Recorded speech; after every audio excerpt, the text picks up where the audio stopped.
अनमोल मोती कार्यक्रम में आपका स्वागत है। ओम शांति। हम हमेशा कहते आए हैं, हे परमात्मा, हमें अंधकार से प्रकाश की ओर ले चलो। अब ये जो दो शब्द हैं, अंधकार और प्रकाश, ये मानव के लिए, जीव आत्मा के लिए किस संबंध, किस अर्थ से कहे जाते हैं। तो अगर हम देखेंगे तो जीव आत्मा अथवा ह्यूमन बीइंग जिसको कहते हैं, हमारे दो भाग हैं। एक हमारा ह्यूमन भाग है और एक हमारा बीइंग भाग है। एक हमारा जीव यानी शरीर है और दूसरी हमारी आत्मा है। तो जब हम अंधकार शब्द प्रयोग करते हैं, उससे भावार्थ ये होता है कि जैसे आजकल के ज़माने में हम सदियों से, या यूँ कहें कि दो युगों से स्वयं को शरीर मान के चलते हैं, जीव मान के चलते हैं, तो एक प्रकार का अंधकार हो जाता है। वो कैसे कि जब हम अपने आप को शरीर मानते हैं तो हमारी ज्योग्राफी भी लिमिटेड हो जाती है, सीमित हो जाती है, और हिस्ट्री भी सीमित हो जाती है। किंचित विचार कीजिए कि कोई व्यक्ति अपने आप को शरीर मानता है तो उसकी हिस्ट्री क्या होगी? उसकी हिस्ट्री होगी शरीर के जन्म से लेकर शरीर की मृत्यु तक, यानी उसका जीवन काल ही उसकी इतिहास होगा। और आज के ज़माने में जबकि अकाल मृत्यु का बाज़ार गर्म है, मनुष्यों के पूर्व कर्म इतने अयथार्थ प्रकार के, यानी जिसको कहते पाप कर्म मोटे रूप से कहा जाता है, वो हुए हैं कि आज मनुष्य के जीवन काल, उसकी अवधि का कोई भरोसा नहीं है। किसी भी वक्त कभी भी कोई भी शरीर त्याग सकता है। कई तो गर्भ में ही शरीर त्याग देते हैं, कई छोटे बच्चे के रूप में शरीर त्याग देते हैं, कई अभी युवा अवस्था तक भी नहीं पहुँचते शरीर त्याग देते हैं। वो जो कहा जाता था कि मनुष्य की आयु 100 वर्ष से ऊपर होती है, वो तो आजकल बहुत कम लोग उस आयु को पहुँच पाते हैं। और वो कौन पहुँच पाते हैं, कौन नहीं पहुँच पाते हैं, उसका भी बहुत बड़ा विवरण है। लेकिन ये तो हम देखते हैं कि आज मनुष्य की जो हिस्ट्री है, जीवन काल है, वो अनिश्चित है और बहुत थोड़ा है। ये तो कहावत चली आती है, एज श्योर एज डेथ, कि मृत्यु निश्चित है, लेकिन मृत्यु का समय बिल्कुल ही अनिश्चित हो गया है। As unsure as time of death हम कह सकते हैं। तो मनुष्य का इतिहास इतना सीमित हो जाए तो आप सोच सकते हैं इससे बड़ा अंधकार या अज्ञान क्या हो सकता है। अब दूसरी बात आती है ज्योग्राफी। हिस्ट्री जो है वो समय का प्रतीक है और ज्योग्राफी स्थान का प्रतीक है। अब आज के मनुष्य की ज्योग्राफी भी क्या है कि उसका जन्म किसी देश के, किसी प्रांत के, किसी नगर या गांव में होता है, तो वहाँ उसकी ज्योग्राफी शुरू होती है। और फिर वो व्यक्ति कितना का विस्तार अपने जीवन में कर पाता है, कितने स्थानों को वो विज़िट कर पाता है या वहाँ तक जा पाता है, वो उसकी प्रैक्टिकल ज्योग्राफी हो जाती है। और कुछ वो बुद्धि के अंदर ज्ञान रखता है भिन्न भिन्न स्थानों का, तो उसकी ज्योग्राफी बस उतनी ही रह जाती है। तो मुख्य बातें जो व्यक्ति की जीवन यात्रा के लिए होती हैं, उसका समय और उसके स्थान, उसका इतिहास और उसका भूगोल, अपने आप को शरीर मानने से कितना लिमिट हो जाता है। एक बात तो यह है कि उसका इतिहास और उसका भूगोल इसी लोक तक सीमित रहता है।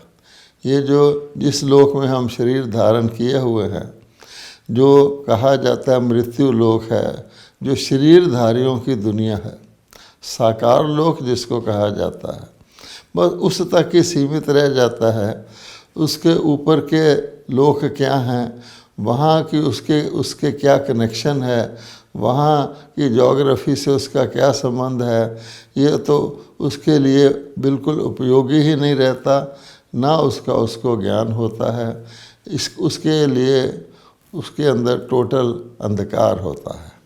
और इसी प्रकार से जैसे कहा जाता है जैसा देश वैसा वेश, तो उनको सिर्फ इस साकार लोक का ही पता होता है और वर्तमान समय का ही पता होता है।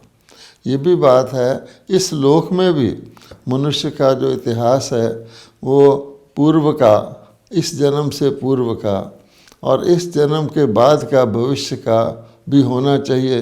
अगर शरीर भी माने अपने आप को, वो भी उसके पास नहीं होता। इसलिए गीता के भगवान ने साफ साफ कहा है, एक अर्जुन के साथ डायलॉग के रूप में कहा गया है, लेकिन वो सबको अप्लाई होता है। अब वो क्या कहा है कि तुम्हारे अनेक जन्म हुए हैं, लेकिन अपने पिछले अनेक जन्मों को तुम नहीं जानते हो, ना तुम अपने पिछले जन्मों को जानते हो, ना तुम अपने अगले जन्मों को जानते हो।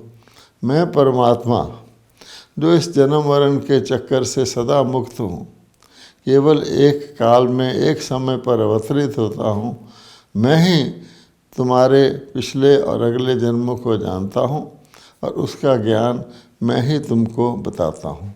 इसलिए कहा जाता है कि अंधकार जिसको कहा जाता है, ये अज्ञान जिसको कहा जाता है, वो मनुष्य की जीवन यात्रा को और उसके जीवन के प्रति दृष्टिकोण को, सारा ही दृष्टिकोण जिसमें जीवन के मूल्य भी आ जाते हैं, जीवन के संबंध संपर्क भी आ जाते हैं, जीवन की खुशी गम भी आ जाता है, वो सारे के सारे को अति सीमित कर देता है।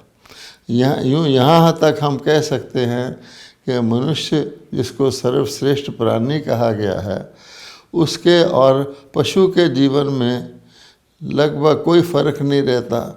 वो भी जन्म लेता है, खाता पीता है, एक दिन शरीर छोड़ देता है।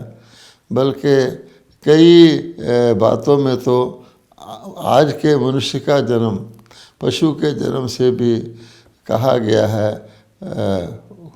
कम सुख देने वाला या ज़्यादा दुख देने वाला गिना जाता है। वो किस प्रकार से, अगर आप देखेंगे कि पशु को जब दुख होता है तो बस उसी समय दुख होता है, और उसके बाद जब दुख पूरा हो जाता है तो पूरा हो जाता है। यानी पशु दुख की आने की, जो दुख आएगा उसकी पशु के अंदर बोध नहीं होता। बस वो उसके अंदर चिंता नहीं होती कि ऐसा होगा तो मेरे पास इस प्रकार का दुख आ जाएगा, भय आ जाएगा, उसको उस बात का तनाव हो जाएगा। नहीं, जब दुख आता है तो आता है, और उसके दुख जाने के बाद फिर पशु को उस दुख की याद भी नहीं रहती। आप कहेंगे कैसे? ये आप एक अपने मानव के बच्चे के अंदर भी देख सकते हैं। बच्चे को इस बात का बोध नहीं होता कि मुझे कोई दुख आने वाला है।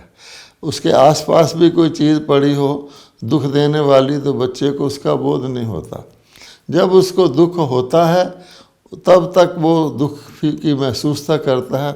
उसके बाद फिर बच्चा दुख की महसूसता, दुख आया था, क्यों आया था, कैसे आया था, नहीं आना चाहिए था, ये बोध बच्चे को नहीं होता। आप देखते हैं बच्चे को जब कोई डॉक्टर के पास इंजेक्शन लगाने के लिए ले जाते हैं तो उस समय बच्चा सुई चुभती है तो रोता है। उस समय माता उसको कुछ टॉफ़ी वगैरह दे देती है और जो ही सुई ख़त्म होती है वो फिर हंसने लग जाता है। तो मनुष्य को आने वाले खतरे की पूर्व भासना, पूर्व उसका एक प्रकार का पूर्व उसका एक ख्याल, उस संकल्प, और उसके जाने के बाद भी उसकी बहुत सारी सोच चलती रहती है। उस हिसाब से देखा जाए तो आज का मनुष्य का जीवन एक प्रकार से इस बोध के कारण, इस बुद्धि के उपयोग के कारण बच्चे से या पशु से भी ज़्यादा दुखी है। वो बहुत सोचता रहता है। अब ये बात हुई कि अपने आप को शरीर मानकर चलने के ये इतने प्रकार के नुकसान हैं, अंधकार है। जैसे जीवन बहुत सीमित होकर रह जाता है, ना तो जीवन का कोई श्रेष्ठ लक्ष्य होता है, ना ही जीवन के अंदर कुछ किसी चीज़ के संग्रह करने की भावना होती है। यही माना जाता है कि बस शरीर लेने के साथ जीवन शुरू होता है, शरीर छोड़ने के साथ जीवन खत्म हो जाता है। आप मरे और प्रलय, ऐसा भी मनुष्य मानने लग जाते हैं कि मेरा तो सब कुछ इस शरीर के जीवन के साथ ही है। जो ही मेरी आँख बंद हुई मेरे लिए तो जीवन खत्म हो गया। इतना अवश्य है कि मोह के वश मनुष्य, मोह को तो एक विकार गिना जाता है। अर्जुन ने जाकर के अंत में भगवान से कहा कि आपकी सारा ज्ञान सुनने के बाद अब मेरा मोह नष्ट हो गया है।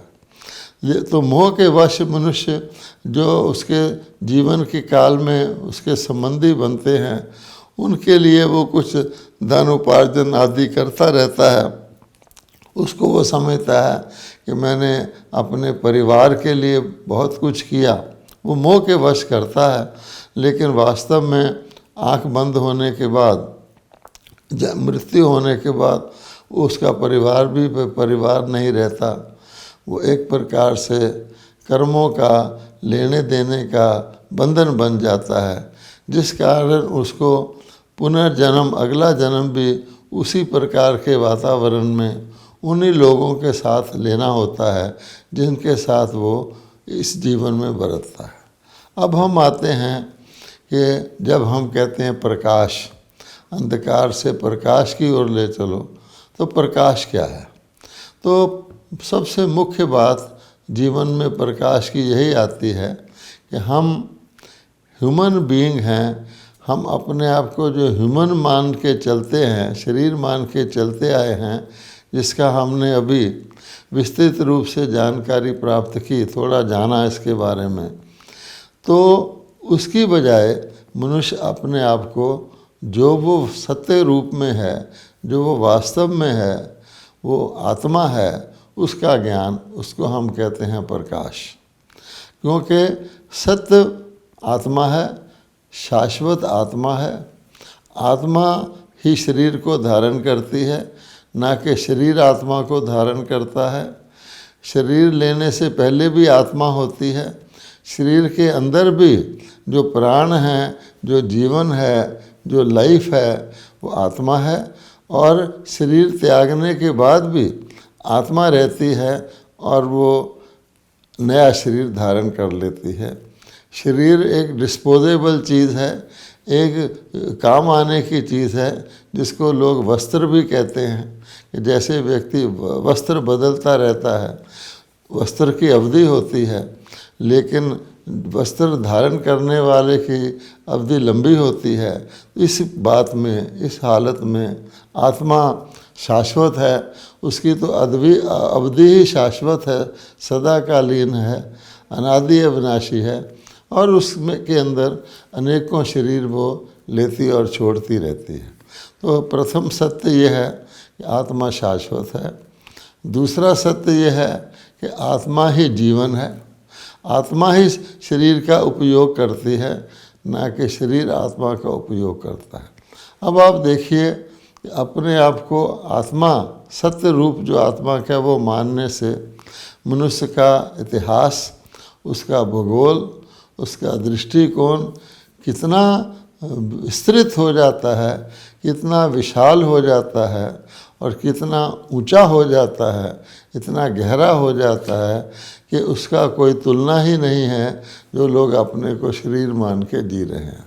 इसीलिए भगवान ने मनुष्य जब भगवान सृष्टि पर आते हैं और देखते हैं कि मनुष्य अंधकार में है, वो जीव आत्मा होते हुए भी अपने आप को केवल शरीर मानते हैं, केवल ह्यूमन मानते हैं और शरीर के विकास को ही अपना विकास मानते हैं। शरीर की उन्नति और प्रगति और शारीरिक संसाधनों की इम्प्रूवमेंट को ही वो लाइफ की इम्प्रूवमेंट, विश्व की इम्प्रूवमेंट, उसको प्रगति मानते हैं। तो परमात्मा फिर उनको इस और मानते हुए भी वो दुखी होते रहते हैं। अब आप देखेंगे कि आज का मानव क्या कर रहा है कि जीवन में शारीरिक रोग, मानसिक रोग, कई प्रकार के सामाजिक रोग बढ़ गए हैं। प्रकृति भी दुख देने लग गई है। तो मनुष्य जो है उन रोगों का निवारण करने के लिए जितने भी संसाधन बनाता जा रहा है उसको वो प्रगति समझता है।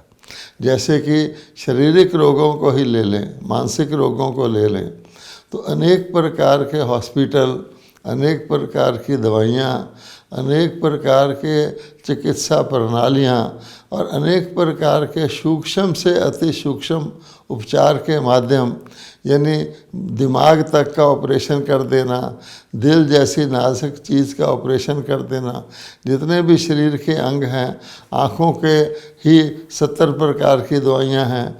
इस प्रकार से किडनी को ले लो, किसी भी लिवर को ले लो, किसी भी अंग को ले लो, तो हड्डियों को ले लो, कैंसर को ले लो, इसके अंदर प्रगति करने को मनुष्य अपनी प्रगति मानता है। अर्थात उसका भाव अर्थ होता है, स्वास्थ्य का मतलब है ज़्यादा डॉक्टर, ज़्यादा अस्पताल और बेहतर और बेहतर चिकित्सा।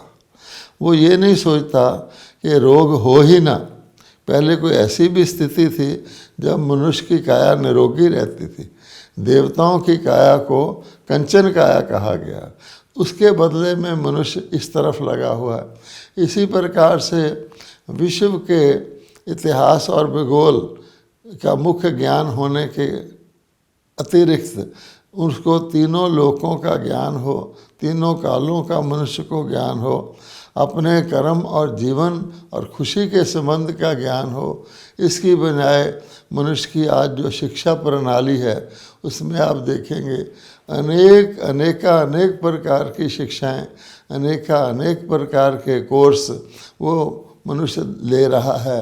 मनुष्य ने जिसको कहते हैं इंटरनेट को भी तैयार किया है।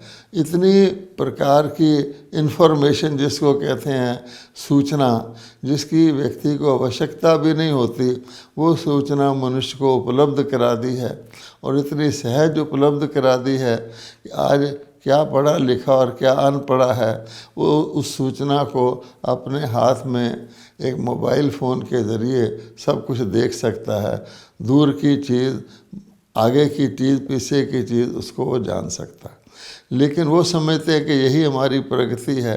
असली प्रगति होती है कि व्यक्ति को जिस ज्ञान की आवश्यकता हो, जिस बुद्धि की आवश्यकता हो और वो बुद्धि दिव्य बुद्धि हो, वो आवश्यक होता है मनुष्य को ये ज्ञान कि मुझे क्या जानना चाहिए और क्या नहीं जानना चाहिए।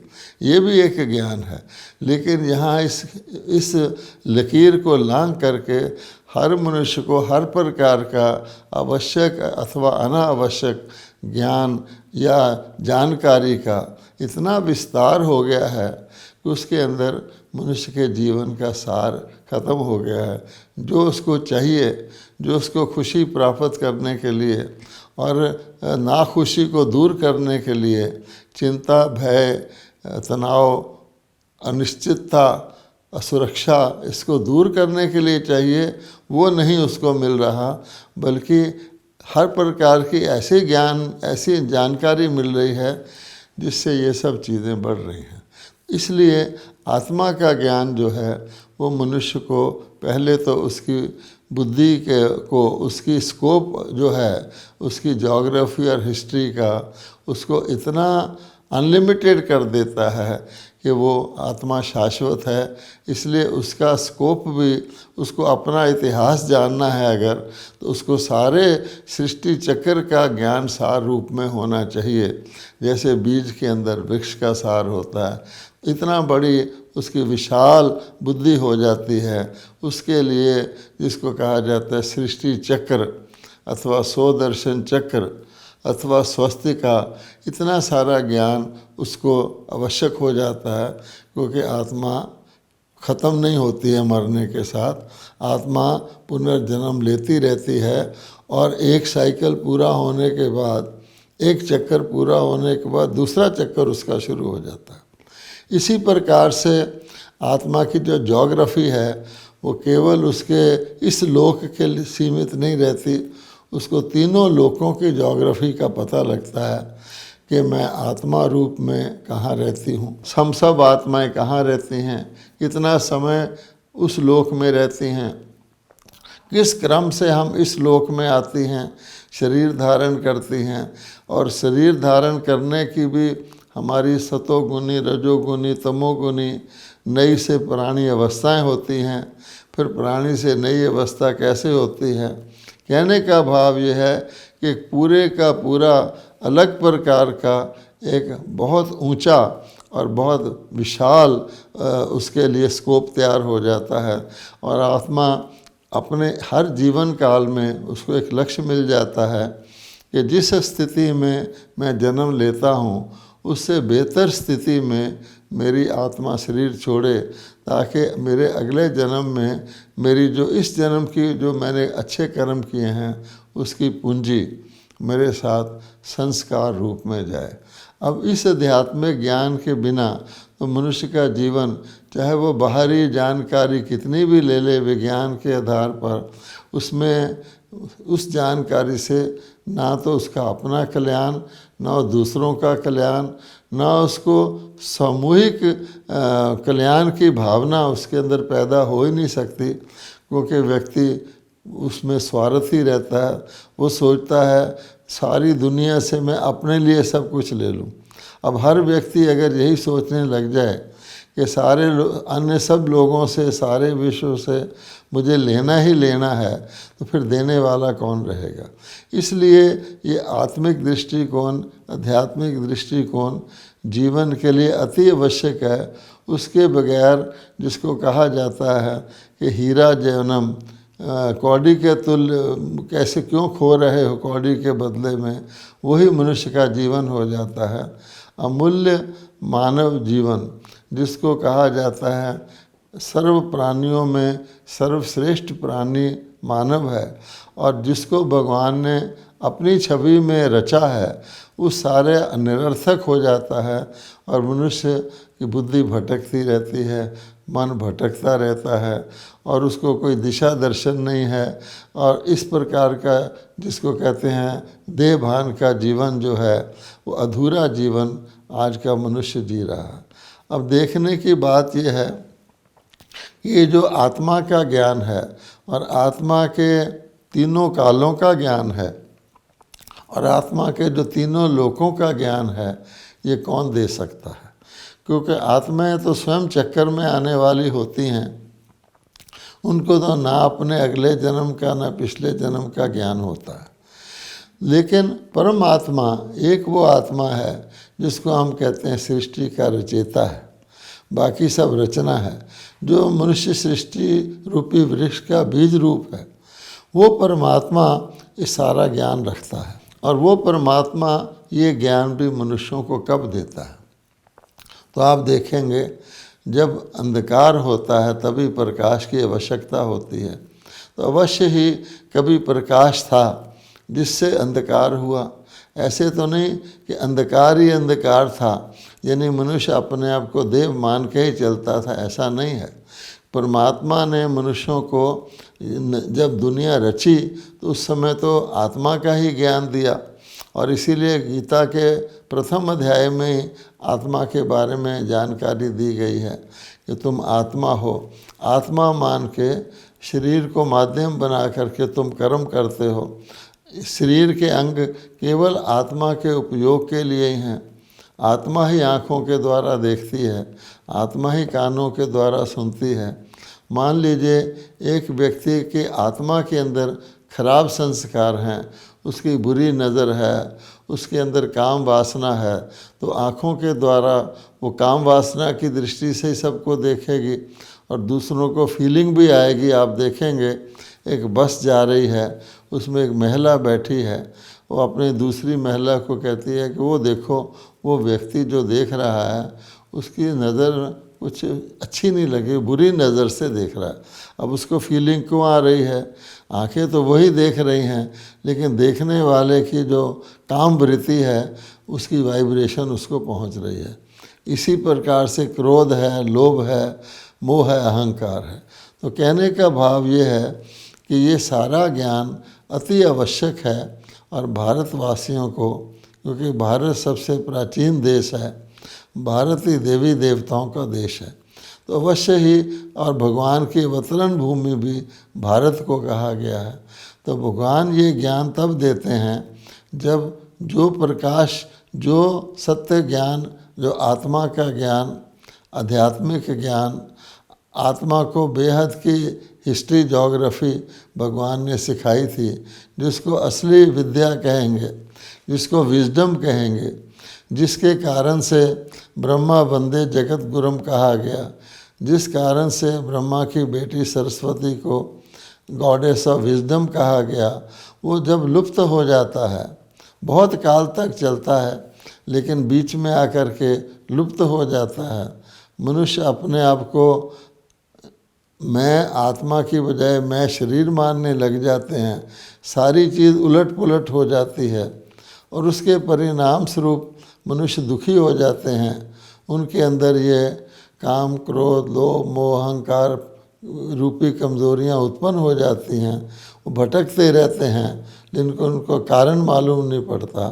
उस समय, अंधकार के समय, भगवान स्वयं भारत में अवतरित होकर, वो शरीर धारण तो नहीं करते, दिव्य जन्म लेते हैं। ब्रह्मा के माध्यम से ब्रह्मा जी के शरीर रूपी रथ में प्रवेश होकर निराकार परमात्मा शिव जी ज्ञान देते हैं और फिर ज्ञान के साथ शक्ति भी देते हैं, योग बल जिसको कहा जाता है, ताकि मनुष्य पुनः अपनी उस संपन्न और संपूर्ण अवस्था को प्राप्त कर सकें। ये कार्य वर्तमान समय चल रहा है और जो भी व्यक्ति हमारी बातें सुनकर ये समझता है कि बहुत आवश्यक चीज़ है ये ज्ञान जानना, वो ब्रह्मा कुमारी के निकटवर्ती सेवा केंद्र पर जाकर के सहज रूप से इस अपने वास्तविक परिचय को प्राप्त करके अपने जीवन को सफल बना सकता है। ओम शांति।